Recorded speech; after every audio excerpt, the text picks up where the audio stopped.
Hey everyone, Mr. Devil here, Kenny Danico, three-time Stanley Cup champion of the New Jersey Devils, and you're listening to the Uncle Puckers New Jersey Devils podcast with Chris, Dan, Bobby, and Tony, the Uncle Puckers. Let's go Devils!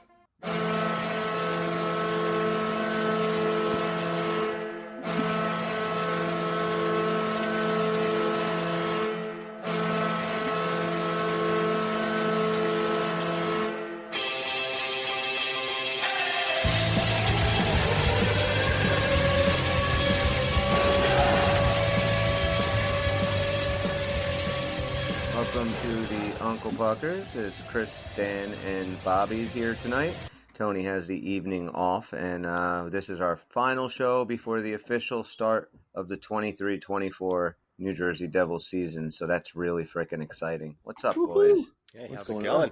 Watching is... real hockey tonight. Yeah, so I just finished watching, I guess, did you watch the Tampa game? Just picking up pieces here and there. Yep. Yeah, they looked all right. Tampa beat Nashville 5-3. So who's in net for got a Tampa, couple, right? Tampa had what's his name? Joe Blow? Joe Fano. Joe Fano. He said, I'm gonna stop the fucking puck until that jerk off Vasilevsky comes back from his fucking back injury. You got Joe Fano. Who was it? Johansson? I don't remember. I didn't even notice. The cellist? Yo-Yoma? Yeah, Yoma. Yo Mama. Well, wherever he is, he's doing a bang-up job because they won. They won. They looked good on the power play. You know, Tampa looked like Tampa, blocking a ton of shots and getting their sticks in every which lane. They did call a penalty shot, which I didn't agree with. It should have just been a penalty. It was like the guy had like maybe an inch or two of separation, you know, before the defender was on him. He didn't have like one or two steps to the goal. It was not a clear breakaway. I know that rule is up for interpretation, but I also think it's opening night. Let's give the fans a penalty shot. Mm-hmm. And he scored on it. And Andrew Burnett and the Predators couldn't come back. Right. So Tampa was up 1-0, and they won 5-3, and then the Pittsburgh game just started. I just saw Chicago on a power play. And then I came in here. So that was. Did you see Bedard do anything yet? Did you see him on the ice at all? Or? No, but I was wondering if he's going to score a point in his first game or not. You know, I tell you, I mean, Connor Bedard said Connor Bedard. I have to give him credit. Said exactly how I feel, and that was.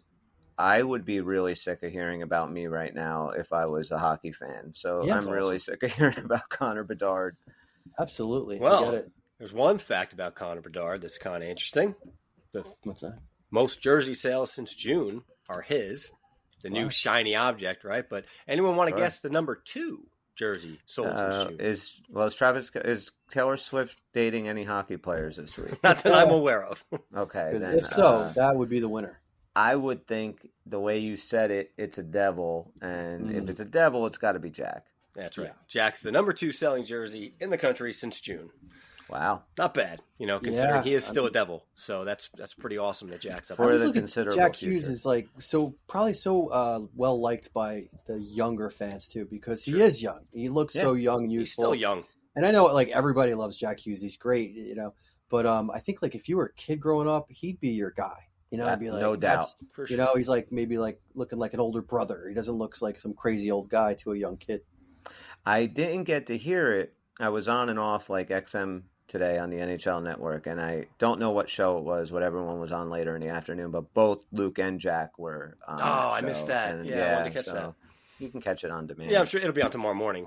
Yeah. Or you just, if you had the app, but just go in and put it in. I think it was, I don't even remember what show, Power Play maybe, but it doesn't matter. So they were both on together? Yeah, they were both on together. Oh, that's cool. Now, when they're together, is it get to be like a little bit of Gen Z lingo overload? Because Jack, you know, I mean, I'm never going to forget Gato. Okay, he said something else the other day. Yeah, he's got this, and I'm going to forgive him. I'm old man compared to Jack. Right. He can talk however the fuck he wants. He's Jack Hughes, but I'm just thinking, you know, there's like 2 of them together. It might be kind of crazy, you know. Well, I haven't heard Luke use any of the slang as much as Jack. Yeah, I'm wondering if he's like Jack that way. I'm sure he will be. They live together now. Yeah. Okay. So maybe it'll rub off on him. But that's going to be really exciting to watch this year. You know, so many cool little storylines this year for the Devils that I'm so interested to see how it plays out. But we do have our official, well, I guess it's the Bleacher Report's official power rankings. I haven't checked these yet, so let's kind of just real quick before we get rolling, see where our boys stack up. Okay. All right. So where every team stands on opening night. And who do you think the last place team is? Philly. No. Yeah, I think no. No. San Jose? No. Yes. Yeah. It's San Jose. Yes. Okay. And I think San Jose is going to end up smack dab in last when this is all said and done. And everyone in San Jose will go, wait, why do we have Mackenzie Blackwood? What is he? So what did we do to deserve this? Yeah, exactly. Number 31 are the Anaheim Ducks. Number 30 is the Philadelphia Flyers. 29, Chicago Blackhawks. And then we'll bounce up and we'll see. We'll do the top 10 because we don't really care who's in the middle there. Right.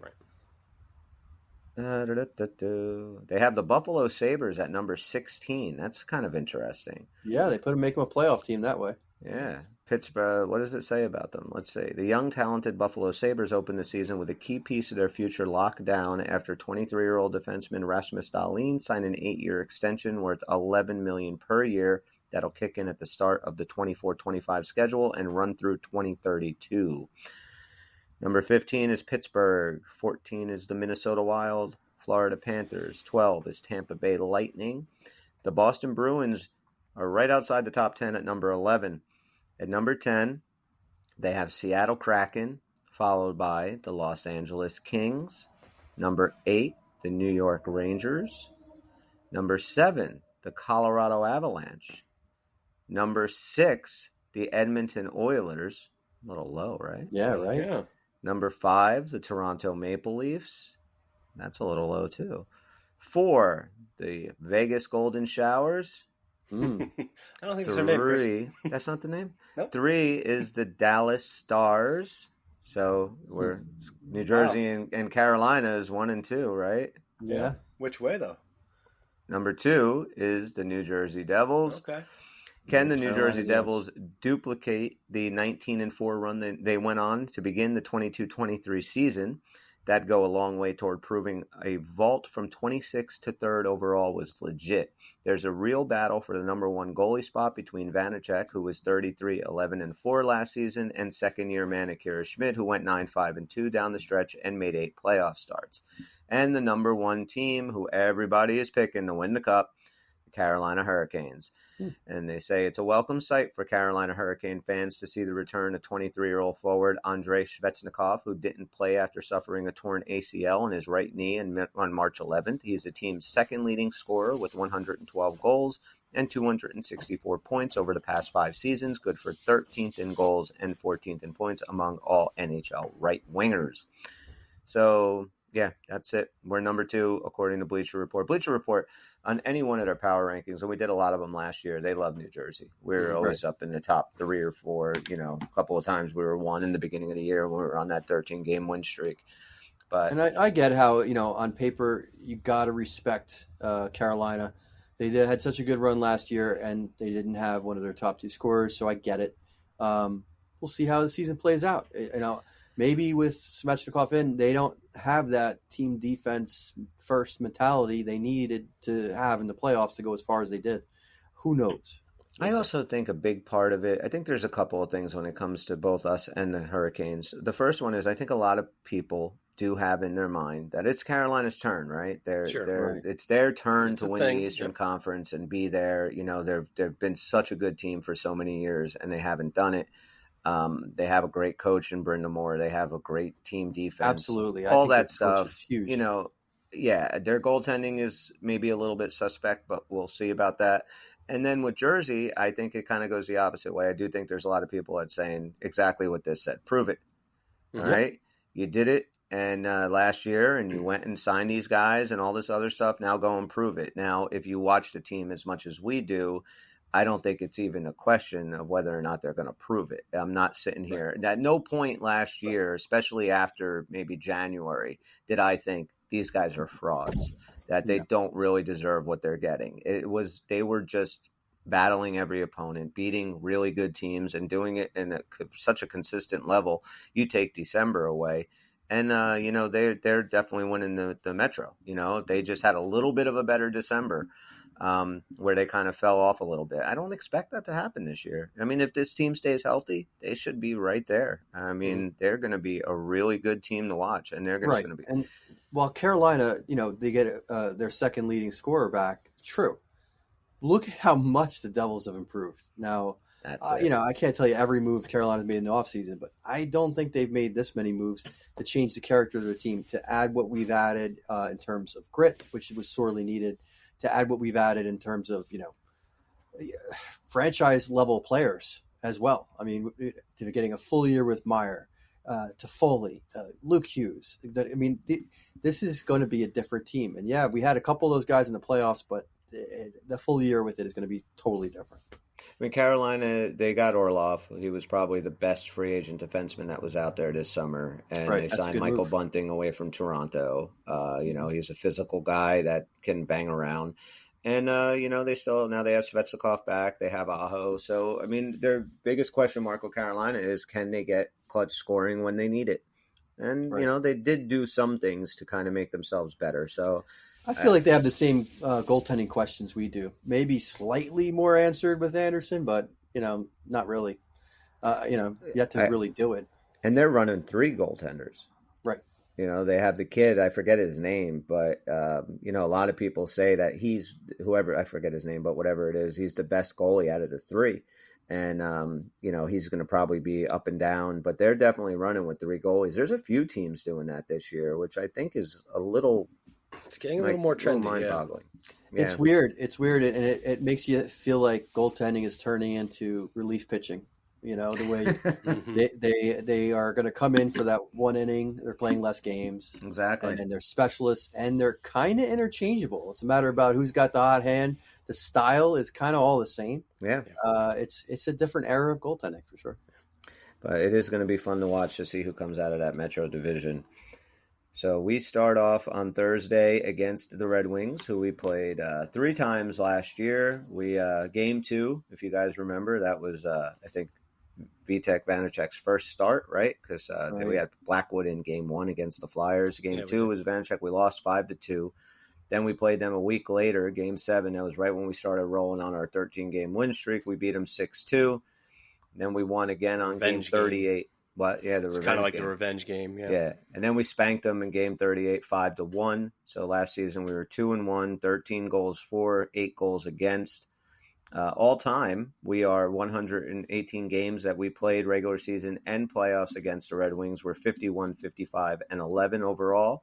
We have a 2-game winning streak from last year. Regular season, we're 47, 55, 11, and 1 against the Red Wings. And playoffs, we've only met them once, and we are 4-0 in 1995. That was the last time. And that's the last time we played them in the playoffs. And I don't think it's going to be this year, but who knows? Anything's possible. I think Detroit is a year or 2 away. I do. I think there's, especially in that Atlantic division, I just think I think that's the toughest division in hockey. There's too many friggin' good teams. And if Tampa Bay doesn't miss a beat when it, without Vasilevsky, that throws a big monkey wrench into everything too. I never heard if Detroit fans were upset to leave the Western Conference or not. Because I think I would have been upset to leave that conference. They had so much success there, and it seemed like their division at the time, the way it was broken down, I know they were a better team then, but I think they had a better go of it than they do now. Because you're right, that's such a tough division, Atlantic. I think they'd be in the same position if they were out west. Those teams, especially look at the last few Stanley Cups. Other than Tampa, the West is a better conference. I think. I think the West has better teams. I think if you take the top 5 teams out of the West, top 5 teams out of the East, I think the West is probably stronger. Not according to the Bleacher Report. Yeah, no, I get you. But you're right. They kind of who did they have in their top 5 besides numbers 1 and 2 going to the East? You did look at because you got Colorado, you got Dallas. Dallas, I think, was their number 3. Where did Colorado slot on that one? LA I actually don't remember hearing you say Colorado. You did. I don't either. Like 8. They were just a speck above the Rangers, which made me laugh. So I think they were 7 actually. The Rangers were 8, if I recall. They have Detroit at 22 on this. Yeah, they're going to be low. But the West, you're right. They have some strong teams in the top 10. LA. They had Seattle in there. A bunch of teams. They had Seattle at 10. They had the Kings at 9. Then the Rangers were at 8. Then Colorado was 7. So that's 3 on the West. Edmonton is 6, 4 from the West. Toronto, so that's another one from the East. Vegas, 5th one from the West. Dallas is the 6th one, and then us 2.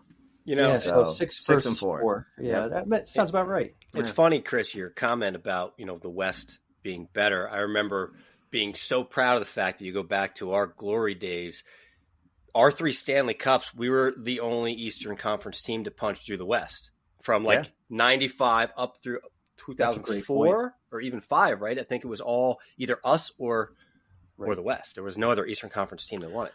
We won in 94, 95. 95. 96 was Colorado. Number 97 was Detroit. And 98 was Detroit. Yep, 99 was Dallas. 99 was Dallas. You're right. Yeah, 2000 was us. 2001 was Colorado. Yeah, 2002 was Red Wings again, wasn't it? Yes, it was. 2003 was us. 2004 was the Ducks. No, I think 2000. I don't remember. I think the next one to go was the next Eastern team to win that. I think was 2006 when Carolina won it. Right. I think that was So you're right. From 95 to 2006. Not to take years. anything away from them because they won it just as much as we won it in 95 and people but that was kind of one of those blip ones. Like they didn't vault into a powerhouse at that particular moment. You know what I mean? So it's not like there was a sustained, late playoff runs for them. So yeah, for quite a while there, it was the Devils or nobody. I mean, you guys, we should win this game on Thursday, right? I mean, I hope so. I'd like some payback. I didn't like losing last year to them for the home opener. Yeah, I don't like doing that. The whole just a little bit nervous being the opener. Nobody's, everyone's got the nerves, and it takes us a couple of little mistakes, and next thing you know, you don't win it. Nobody wants to chant "Fire Lindy." No, well, our dumb fans, and not all of our listeners are dumb fans, but there are some that are dumb fans that will chant it, even if we do lose 2 in a row. But I guess the only way they could do it quicker is if they do it after 1 loss, right? So right. I might just hear that. Like if Detroit just spanks us 7-0, then maybe. But I don't think that's going to happen. I do think we win. One drunk pucker if that happens. I called the Devils to go 8-0 in the month of October, so I still think that's how it's going to go. I know. It really looks like it's very, very possible. So, this is why we play the games. It's going to be so exciting to see them finally underway and see what happens as you put the rubber to the road, so to speak. And preseason's over. All the testing is complete. Tests look great. Now it's time to launch. I keep waiting for it to turn. Like at every turn that I make, I still hear the Devils being put up there in the top, 2, 3, 4, 5. And I just keep waiting for it to turn. It's not. The season's here, and everybody still thinks that. With the exception, though, of the Sirius XM radio guys. I didn't really get too many of them on all their different their different shows that really picked them. They all said, "Oh, I know they're going to be good, but I still don't trust them," and things like that. It's always them, but everybody else seems to have pretty high. I have heard that. I think there's one of them. I think Jake. I can't remember his last name. He's on. I don't remember what show. Jake Gyllenhaal. Yes, right. Jake the dog and Finn the human. And so whoever it is, he has them to win the Metro, but everybody else has Colorado. Yeah, Carolina. And you're right. But they're all Canadian, dude. They're all on the. Again, it's not a bad pick to pick Carolina. They beat the Devils in the playoffs last year. If you're just looking at it objectively, they have the bigger experience, and on paper, both teams have gotten better. I just think that they're probably, until the Devils prove it, they're right to side with the safer bet. I just did it on the last show. I kind of said the Oilers because it kind of feels like it's their time now. They've earned it, so to speak, right? And with the Devils, it's hard having for other teams. Having Draisaitl and McDavid doesn't hurt either. Doesn't hurt. With other teams, when you watch Carolina, you kind of say, yeah, they're still a step. There's no way the Devils can come in here and finish what they started that quick. That's not natural. Well, I'll tell you, it would really be backbreaking to Carolina if they run into a buzzsaw in the playoffs that is the Devils this year, because that is the only, in my opinion, they have to kind of climb that mountain, right? They have to beat the Hurricanes in the playoffs to really, you're going to have to you're going to have to go through them if you're going to try and win a cup. And we beat this down during the year or after the playoff run, like in the summer, about the playoff format. But I'm kind of already dreading the fact that it's a fairly clear picture where it could wind up as far as some of our opponents. Like the more I think about it, I don't like this seeding. It's terrible. It's awful. Just 1-8, 7-2. I mean, the way we're set up, we could legitimately have to play Carolina in the second round for like the next 5 years. Yeah, right. It's like that's terrible. too much. Yeah, it is a shame the way they do it. I'm not a fan of it. I don't think it sets up the best later rounds. That's the problem. But that's exactly why they did this. They kind of, Bettman felt, well, if we can get more of those rivalry matchups in the first round, people will tune in more in the first round. Now, I don't know who's not watching the first round. First round is the best round of hockey there is. For sure. And then isn't each team within that rivalry, whether they're playing or not, like aren't Ranger fans watching the Rangers and Devils fans watching the Devils? Yeah. If they're playing each other, now they're all just watching the same thing. Like I think if you meet your rival in later rounds, it makes that rivalry game that much more important. Yes, I agree. Right? The Devils Rangers, we were saying, hey, look, the Devils are a young team. If we got to play the Rangers, I'd rather it be maybe in the first or second round. I don't know if I want the pressure of a conference final, right? That was something that we entertained. So because we know that would be a huge stage. So, you're going to get your rivalry matchups. I mean, what do they want? Like another 1 or 2?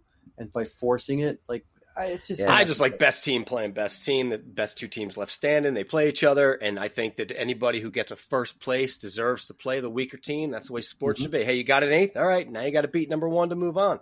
It's just the way it should be. And they're making it where it's less of a thing to have to even try to win your seeding. It doesn't matter. Yeah, I was reading an article about like baseball and the problems they're going through right now because they're taking these teams that paled in comparison to some of these regular season juggernauts that they were rewarded with a week off. So their reward is they're sitting on their ass, and you got a couple of hungry teams that have literally just played a playoff series and are in that mode. And there's some talk about is it up to the team that's rested to be able to play up to them? Of course. But in reality, we all know how these things go. We know how momentum is. Right, especially in sports. So, you get a couple teams that just battled it out on a silly wild card, and they're going to play the best team in the league who hasn't played real baseball in a week. And there's a good chance that they're going to knock them off. And statistically, they've been getting knocked off more than they've. How are the Minnesota Twins doing? I know they won their first round, but they're down 2-1 right now. 2 games to 1? 2-1, yeah. Okay, and they're playing Houston. And how's Baltimore doing? Baltimore's down 2-0, and I think they're losing already 1-0 today. So. Okay. So, and they're playing. Who's Baltimore playing? Texas Rangers. Texas, yeah, that's right. So, I mean, I agree. I don't like the new way that they did the playoffs. It doesn't make sense to me. I mean, you had something that, in my opinion, wasn't broke for 100 years. Well, not 100 years that you had 16 teams making the playoffs. But my point is, it was a very long time. Well, the biggest problem was when they went to 3 divisions, right? And that became an issue because now you had the wild card positions. Well, there's only 2 divisions. Right, but that's when it started. Yes, that's when this whole thing it was started. 3 divisions. Okay, I got you. Wild card, right? Yeah. And I don't know why we have to retain the wild card format. Just where it has to be from. Yeah, from exactly. the I don't care That's what division it's from. Just seed the conference. Even if you gave at the very least, you give the conference winner or the division winner that person a spot. But even then, you could have a division winner who's arguably worse than the other 7 teams. I mean, the NFL does that. I mean, if you have a weak division, but you win your division, you're guaranteed a home playoff game on Wild Card Weekend. I mean, are there fans of a 9-win division? team, an 8-win team, and win that division? What's that? What are you upset about? Like, I'm in the Metro and Atlantic. They got all the spots. Well, your team sucks compared to the Atlantic. That's a good point. You're a fan of your team. You're not a fan of the division. Like NHL, take care of the Metro division.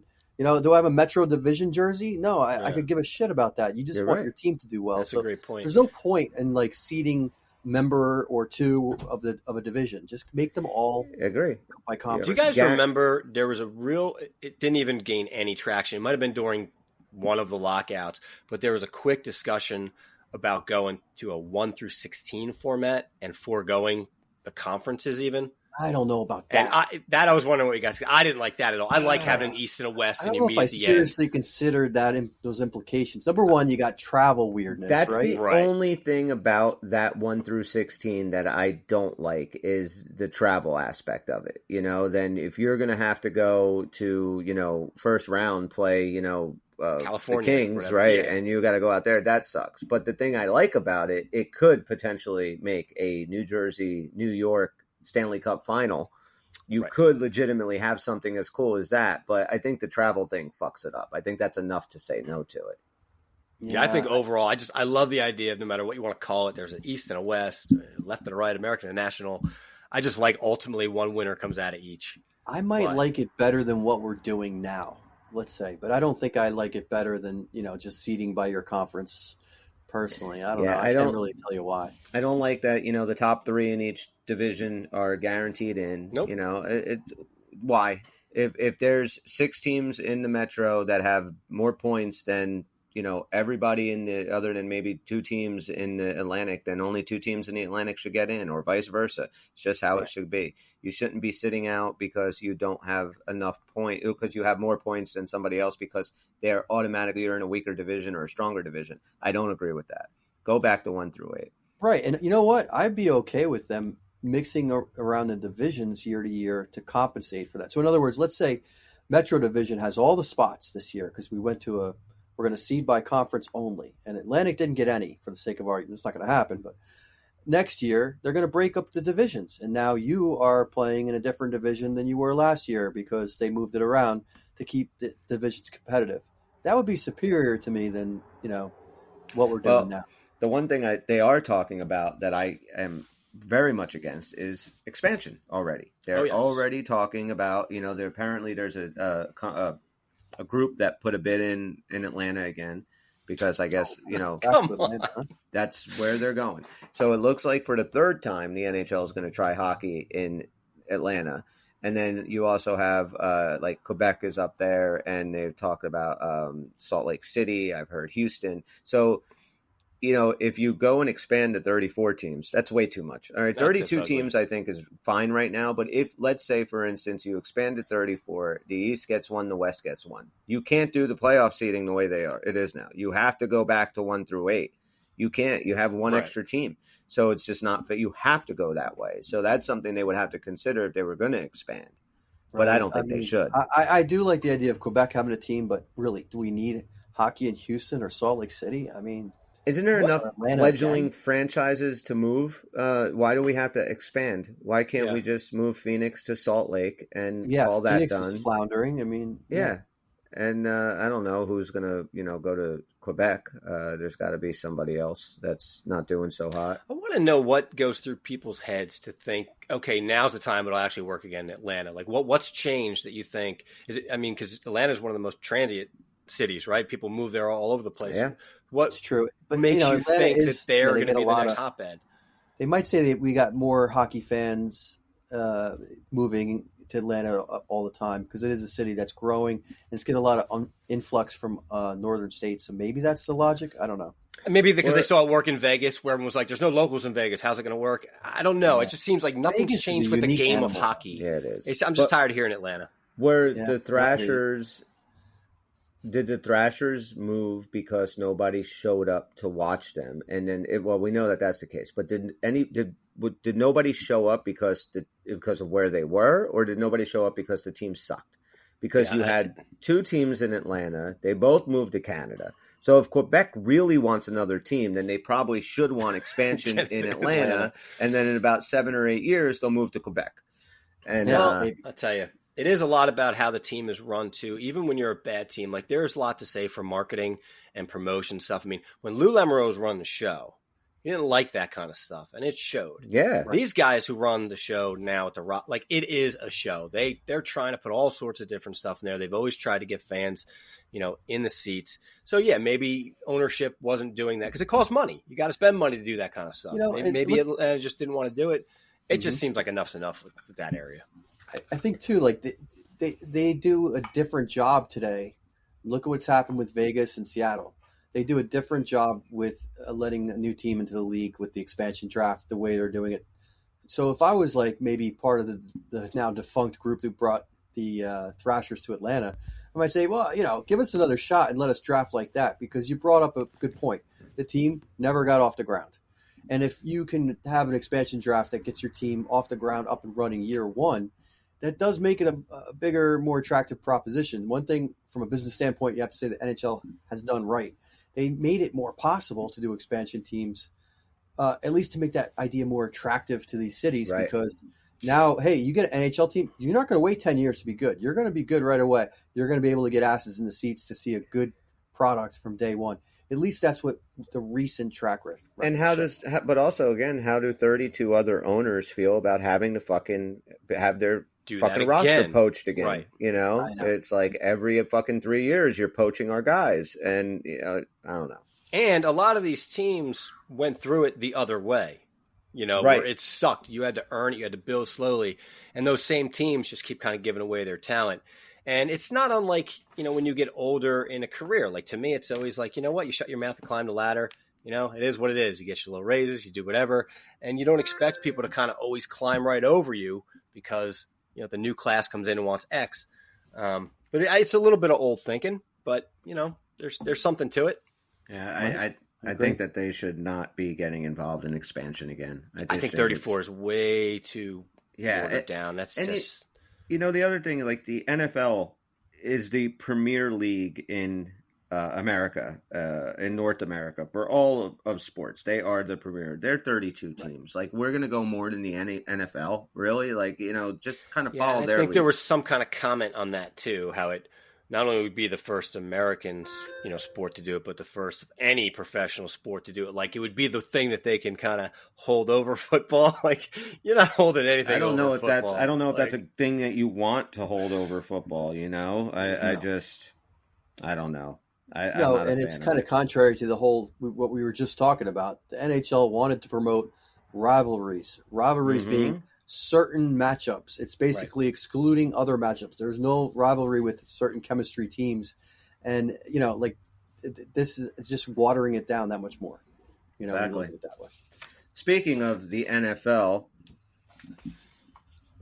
NFL season's going strong, boys, and DraftKings Sportsbook is hooking new customers up with an offer that's even stronger. Bet $5 on any game this week to score $200 instantly in bonus bets, and all month long, DraftKings customers can take advantage of an offer every game day this entire month. So if you guys want to drop a few bucks on, let's see, the game game one against the Red Wings, I think we're favored by a goal and a half. Throw a few bucks on. Maybe you want to take a future of plus 900 for the Devils to win the Stanley Cup. You can do that too. But you can't do it unless you download the DraftKings Sportsbook app. Get in on the game day greatness. Download the DraftKings Sportsbook app now and use code THPN. New customers can score $200 instantly in bonus bets when you bet $5 on the NFL. That's code THPN only on DraftKings Sportsbook, an official sports betting partner of the NFL. The crown is yours.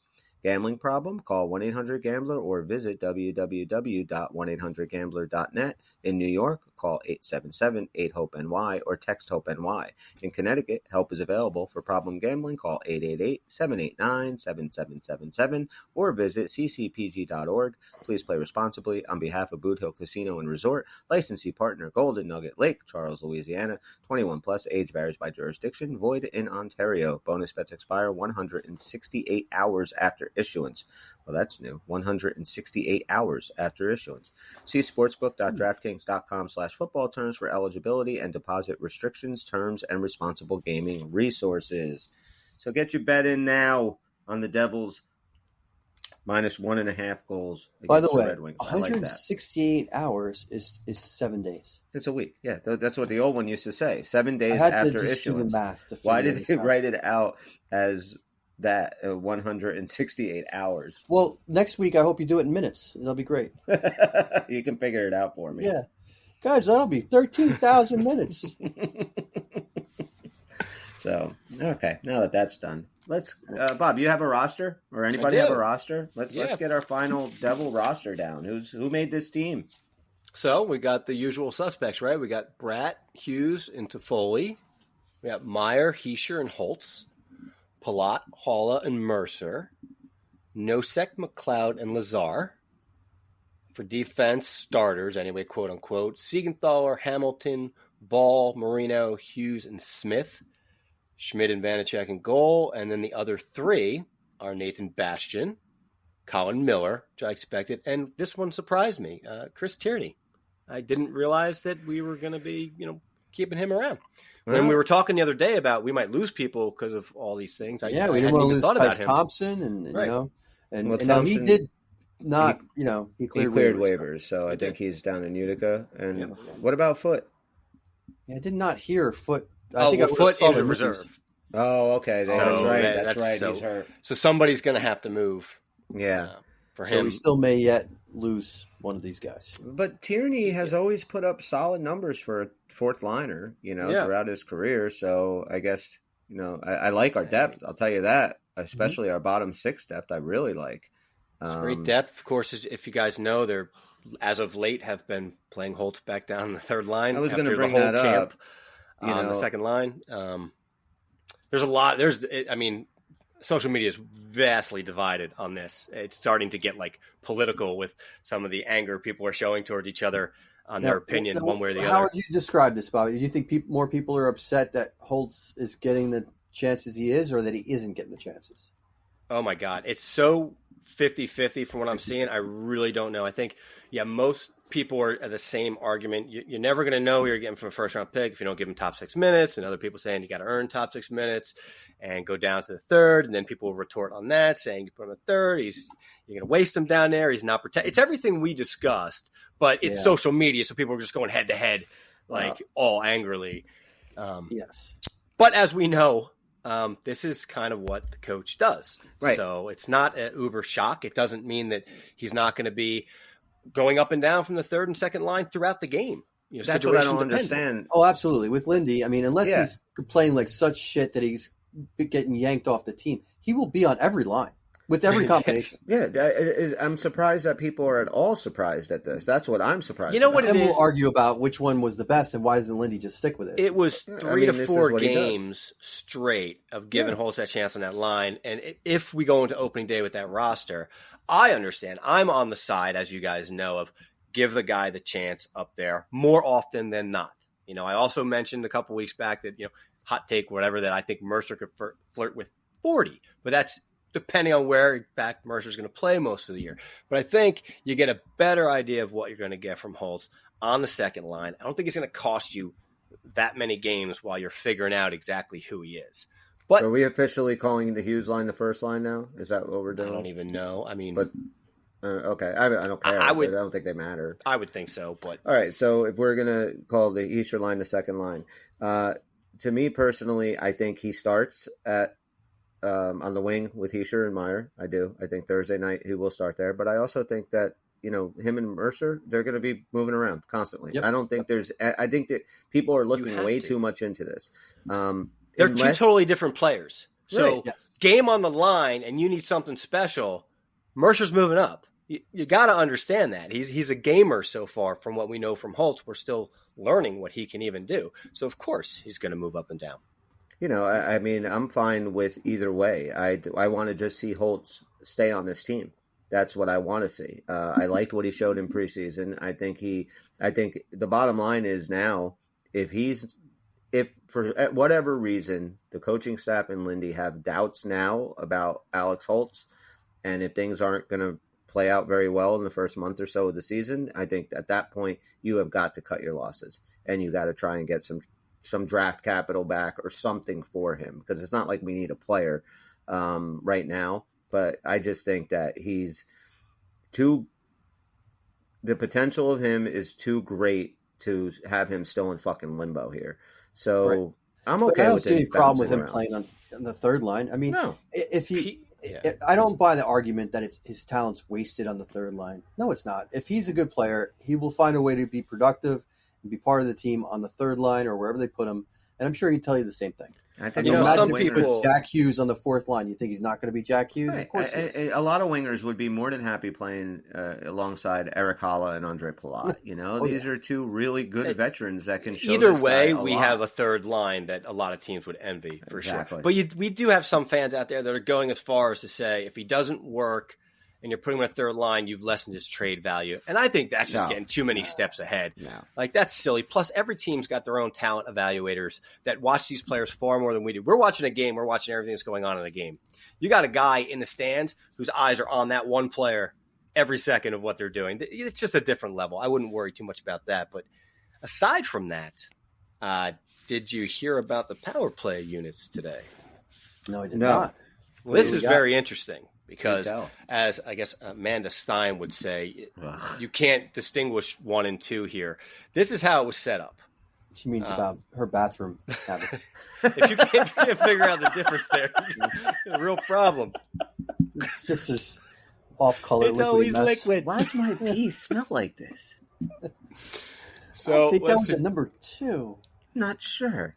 There's the Nico unit.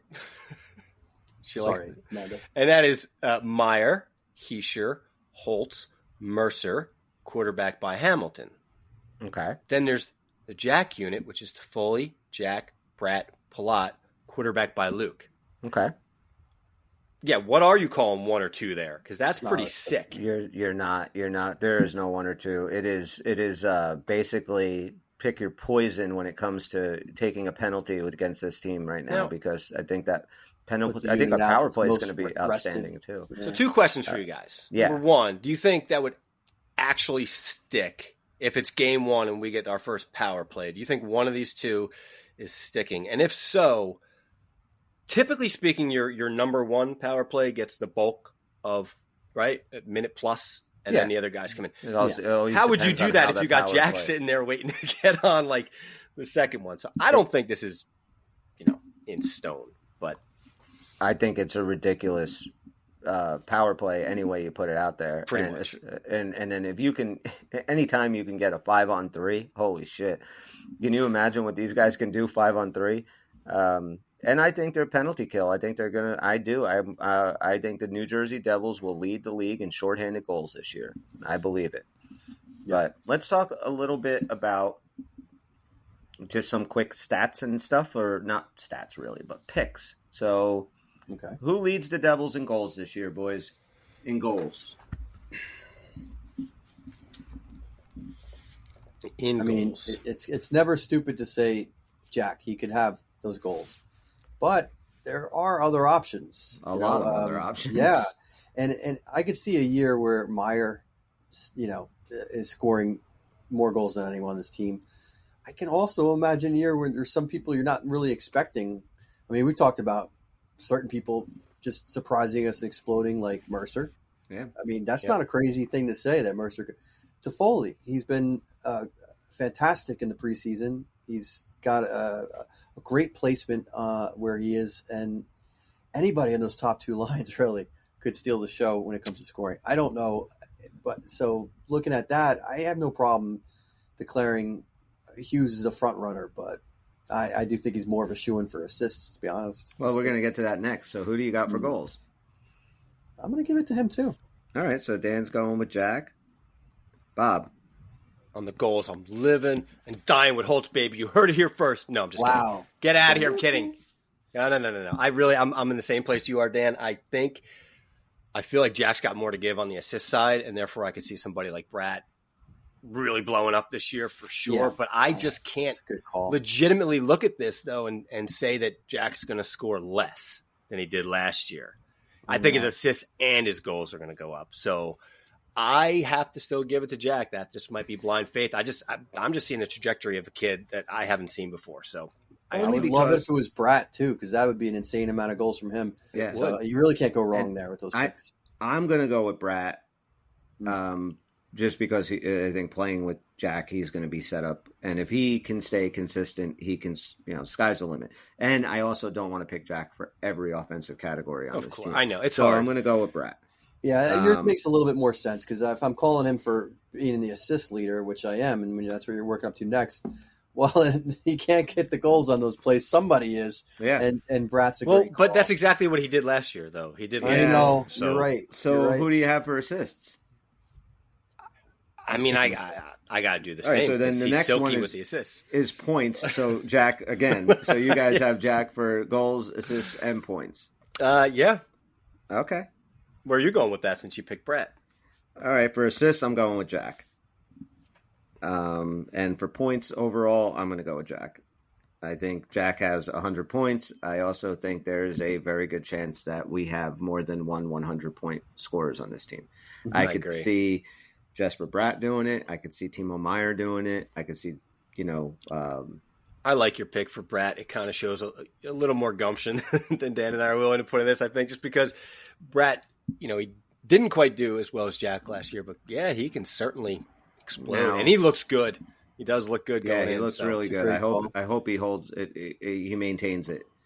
But Meyer or even Toffoli, Right. I mean, it's amazing how this is such an open question. Now, Right.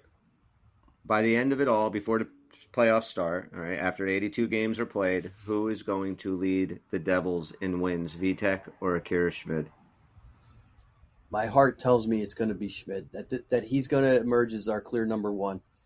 That's not a given, and I'm totally okay with Vanacek, holding on to that number one position and having himself a good playoffs. I don't think it's impossible. I don't think he's not a playoff goalie necessarily. I think he needs to prove it. So does Schmid. So I'm good either way. But honestly, I think that Schmid's game is so cool and calm, and he got his foot in the door last year, and I don't think he wants to lose this opportunity. I think he's going to play his best hockey, and he's going to emerge as the number one. Okay. Bob? I'm going to stay with V. I think that he's going to have an improved year over last year. I think the fact that we know we could play Schmid more is going to help him get more intermittent rest throughout the year so we don't have the end-of-year struggles that we did as much. And I think last year was a big step for him, man. He was the number one, and he doesn't want to lose that either. And, you see it's kind of like a young kid who's coming in, played his first full season. And now, he just didn't have the benefit of doing that because of his position. And now he's learned to play a few more games, and he's going to play a few more this year, maybe a few less. But I think he's going to be a better goaltender towards the end of the year. So I'll stay with V. I like it. Tony, I asked him this one earlier. He said Vitek. I'm going to go with Schmid for the reasons that Dan said. I just think, he is the future of this team. Let's, give him as many starts as he can handle this year. And if he does pull away, I think even if it's by 1 or 2 games, I do think that the organization will be a little bit more comfortable putting him in to start the playoffs than Vitek, but he's got to earn that. And I think he will this year. I mean, he showed great in the preseason. I think we're going to have a very good tandem this year. I think we will be in the top 5 as far as goals against and everything as far as tandems go this year. We're not quite Omark and Swayman yet, but I like what we have. And I didn't think that after the year last year. I was ready to fucking, cut Vanacek, do anything you can to get Hollabuck. Then I was, get Swayman, get somebody. But, seeing how this team plays, I don't know if you need a guy like that to win a cup. I just, the way that they play is just all puck possession. It is just, we don't give up a lot of shots. We, as long as we don't have massive defensive breakdowns or spend all of our time in the penalty box, we should be fine. And I like Schmid. Anyone who hurts me to listens say to our this. show, too. Oh, sorry, go ahead, Dan. Oh, no. I was just thinking that it hurts me to say this, but, goaltending has always been the most, important element of the game to me, if you had to pick one. But the way things have changed, to be honest, and you look at the Stanley Cup winners going back, they're all great goaltenders, even these guys who showed up for the 1 year. And, it's actually gotten so good and consistent as far as the quality goaltending you get out there in the league today. Like, Right. we're thinking about the previous days and all those names and characters, and it was great. They all had their own styles, and it was wonderful. But we also had, a level of goaltender who was the elite, and then everybody else. I don't think you could say that anymore. They're just so consistent across the board. Downside, they're all playing the same style. It's part of the reason they're consistent. They're all getting roughly the same physical proportions, meaning big. But, I think what this means, though, in the end is, like you said, Chris, You don't need the Vezina Trophy winner to be a Stanley Cup winner, and that has been shown, and really for a long time. I mean, we've kind of always known this, but I think it's more true than ever. And the tandem we got, they have to prove themselves, yes, but they are as good as any in the league, and they just have to go out there and do it. Yeah, you feel great with a name that can do it, but there's very few of those. And as far as everybody else, they look on par with them. And what were you saying about listening to the show, Bob? I was just saying, Did you say that VTech listens to the show? Yeah, he told me the other day. He loves it. And he says he can't wait to get a sticker on opening day. VTech like the Puckers. I wish VTech listen to Pucker all the time. That's awesome. I was just saying how if you do listen back to our show, you can actually see our maturation as a show too, because coming out of that Carolina Hurricane series, it did kind of take us a while too to kind of relook at it and not be so frightened of the goaltending, maybe specifically to VTech. And we were all on the Hellebuck train, which of course we still would take him in a heartbeat, right? Because he's just that much better. But we've come a long way too in realizing more about how that series was and the quality of guys that we have. So if either one of them pushes the other guy out, so to speak, as far as coming clear number one, that's a bonus for us either way. Is Simone Nemec going to be up on the main club by Christmas? He'll definitely get some time, I believe. I saw his quote that, he's like, it's up to them, but I think I've shown them I can play on this team. And I like that kind of fire from Absolutely. him. He's, very clear that he knows he can play at this level. And I think, I think the team does want to give him his shot here or there by Christmas, maybe. It's tough though. We do have a logjam, and he's, we're talking about defensemen, less spots. It's tough. So, but if I was the organization, I would want to work him in and just see how he fits in a regular season game here and there. And because you never know what could happen, and there's an opening, it would make sense to test him out before Christmas. I'm thinking in that first third or whatever of the season. Okay. There's no doubt this has more to do with the books than the talent. So it's just going to come down to what's the opportunity that would give him the chance to get here. It'd have to be maybe another person or two on the IR, or somebody that doesn't have to, go through waivers or something like that. Yeah, I think he'll be up by Christmas. I don't know if that's going to be his permanent stay for a while, but he'll definitely be up. And I think if it were up to the team in any other way, that he probably would be here now.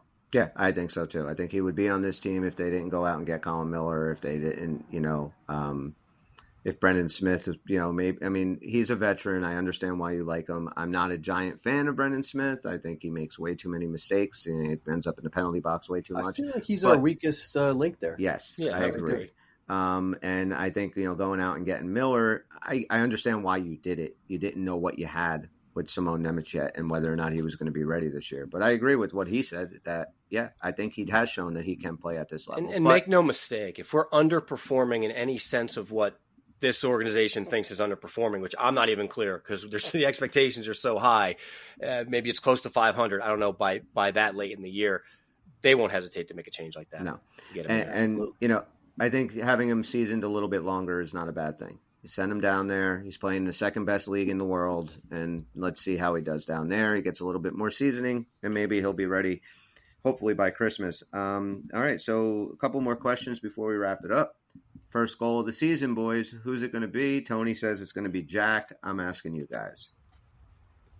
All right, let's see. I always love to play this. Yeah, first goal is fun. I asked my family. I got one Jack Hughes. I got a Luke Hughes. And I got a, what did my wife say? I think she said Jack. So my daughter said Luke, and my wife said Jack. I don't know yet who I'm going with. I'm still banging around. Yeah, I mean, it literally could be anyone. It's such a crapshoot.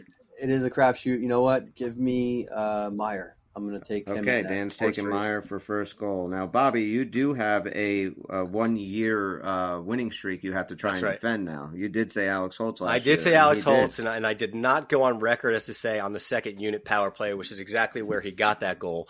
Next time I'll speak up a little louder. This time I will say welcome to New Jersey, Tyler Toffoli, and I'll go with an earlier claim I made that it's going to be on their first shift of the game. I don't know who's starting. I think the Heischer line might start. So their first shift of the game. So within the first couple minutes. Oh man, see, I like that. That's what I was thinking. From about Jack. So we got a Meyer, we got a Toffoli. Tony says Jack. I'm gonna go with old number 91.